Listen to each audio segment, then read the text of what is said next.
Okay, here we are, Matthew Russell Lee, Inner City Press, here at the Southern District of New York. The sound you hear are two NYPD buses getting ready to roll with cops inside. It's not the parade yet. Tomorrow's the parade, but they're heading somewhere. But we're heading to Luigi Mangione. Yesterday we were headed there. It was supposed to happen, and at around 10:30 they said it's not happening. Something to do with the writ. There had been an official order that he could wear a suit and tie from the MDC, but somehow I think the prosecution, the state, Alvin Bragg's office didn't serve it.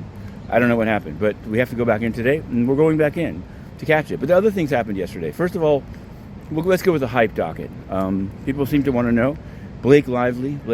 She was awarded attorney's fees only on the issue of this new California law about going after those who make Me Too allegations with malice, essentially. But she's asked for more time to brief it, asking the judge to clarify what he wants the briefing on and asking for more time to do it. Team Wayfarer Baldoni said, no more time. Stop making drama. So we'll see what Judge Lyman says about that. In entertainment news that's a bit more serious, or serious consequences, Rinsch, the man who took Netflix $12 million and it disappeared in smoke, Reeves has written a letter for him. The government wants 5 years in jail. He wants no jail time. So we'll cover that sentencing. For sure. Also, kind of at the cusp of all this, in the dispute between Michael Wolff and Melania Trump, she scored a resounding victory in the SDNY and now wants sanctions. Wolff says no sanctions should be given.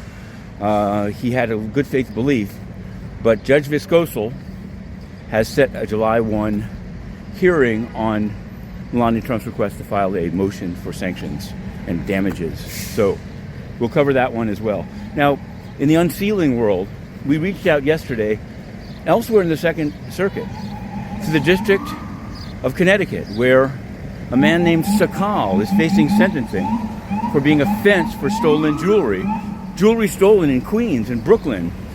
And so we wrote in, as we do, sorry for the sirens, as we do, challenging these entirely sealed sentencing letters, sentencing memos, sentencing exhibits by the government. And, the judge says, we don't do it this way here. You've got to make a formal motion. I say this is wrong. I'm going to go back to this. If the rights of court transparency are to mean anything, you cannot require. I'll do it. I've been doing it. Did it in D.C. Have a hearing coming up in Colorado. But there's something highly wrong about that, and we've written an article about it, and we're going to cover that sentencing because I don't know. If sentencing is the hardest thing a judge has to do, hearing from the public on oversealing the documents without making incredible roadblocks, and it's not like the Hartford Courant has used its legal department to do this, is a mistake and is unacceptable. Okay. Also in unsealing and finance, proof of service has now been filed in Matthew Russell Lee versus Federal Reserve Board on the Inova predatory lender questions matter. Also the comments on OPFI BNC. So watch this space.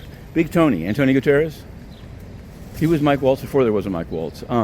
He went to Haiti. Not a mention of the UN having brought cholera and killed 10,000 people. Absolutely no remorse. What do they call it? No acceptance of responsibility, as the term goes in the federal courts. Mike Waltz, I don't know where he is. I know that the U.S. is ripping out big money to WFP. And that would be fine, except he's not answering a FOIA request for how he is spending money at the UN, including to use its roof for the July 4th fireworks. Was this part of the deal? Is somebody promoting the book? And why is Inner City Press banned from the UN when Mike Waltz claims he's cleaning it up of corruption, and that's what we expose? In any event, we're going in. To be continued.